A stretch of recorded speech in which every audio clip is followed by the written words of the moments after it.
Hello नमस्ते सबैजनालाई। आज चाहिँ मैले ढाबावाला मटन दही लिएर आएको छु, जहाँ चाहिँ तपाईँले हेर्न सक्नुहुन्छ। यहाँ रेसिपीहरू मैले 1 by 1 तपाईँहरूलाई देखाउँदैछु। तपाईँलाई पनि राम्रो लाग्यो भने एकचोटि ट्राई गर्नु होला है।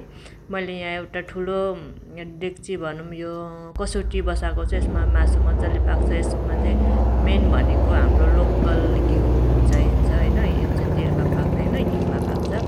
मैले यसमा 2 चम्मच जति यसमा घिउ हाल्नुपर्छ। मासुको क्वान्टिटी चाहिँ मैले आधा केजी जति लिएको छु। भर्सक मासु चाहिँ भयो भने बोसो बिनाको मासु लिँदा राम्रो।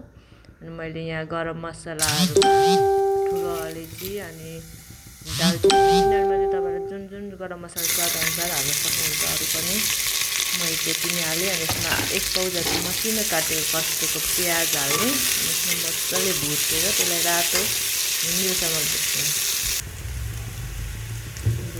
त्यसमा अघि रेडी पारेको मासु हाल्दैछु। मासु हाल्ने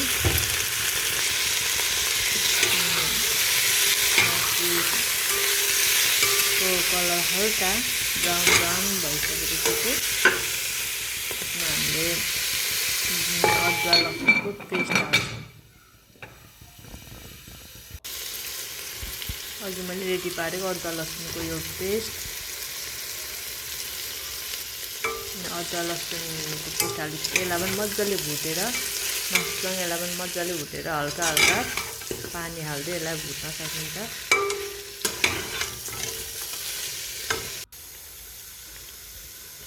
त्यसपछि मैले जिरा धनियाँको पाउडर 1.5 चम्मच जति राखेँ।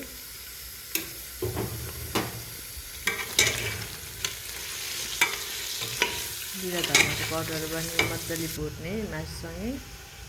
त्यसपछि मैले यसमा टमाटर 2टा सानो ब्लेन्ड गरेर राखेँ।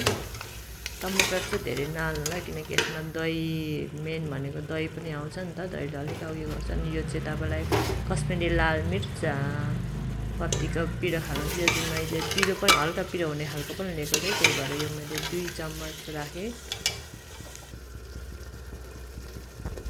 अनि त्यसमा अब आयो हर्दी,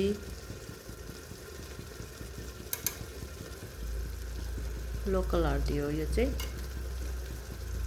अनि त्यसपछि नुन चाहिँ स्वाद अनुसार। अब तपाईँलाई कतिको ग्रेभी चाहिन्छ। यो चाहिँ ग्रेभी नै खाने हो। यसमा चाहिँ रस चाहिँ आउँछ, ग्रेभी हो। कतिको तपाईँले क्वान्टिटी अनुसार नुन राख्नुहोस्।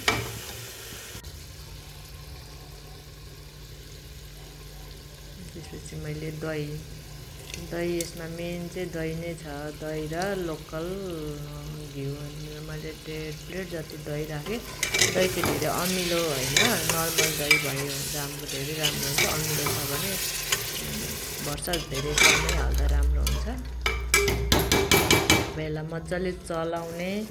त्यसपछि हल्का यसको यो पानी निस्किने, तेल आफैले छोडेपछि फेरि मनतातो पानी मैले यसमा 1 बटुका जति मजाले हालेँ। अब यसलाई सानो मिडियम आँचमा छोपेर पकाउने आधा घन्टा जति। अनि त्यसपछि यसले तेल छोड्छ। तेल छोडेपछि मजाले मासु पाकिसकेको हुन्छ। त्यसपछि लास्टमा यसमा हाले गरम मसला 2 मिनट अगाडि। त्यसपछि धनियाँ हालेर चलाएर छोपेपछि अब भनौँ हाम्रो मासु रेडी भयो है। हाम्रो ढाबावाला मटन दही रेडी भयो। तपाईँहरू यसलाई भातसँग वा रोटीसँग पनि लिन सक्नुहुनेछ। मैले चाहिँ यसलाई आज भातसँग खाने निर्णय गरेँ।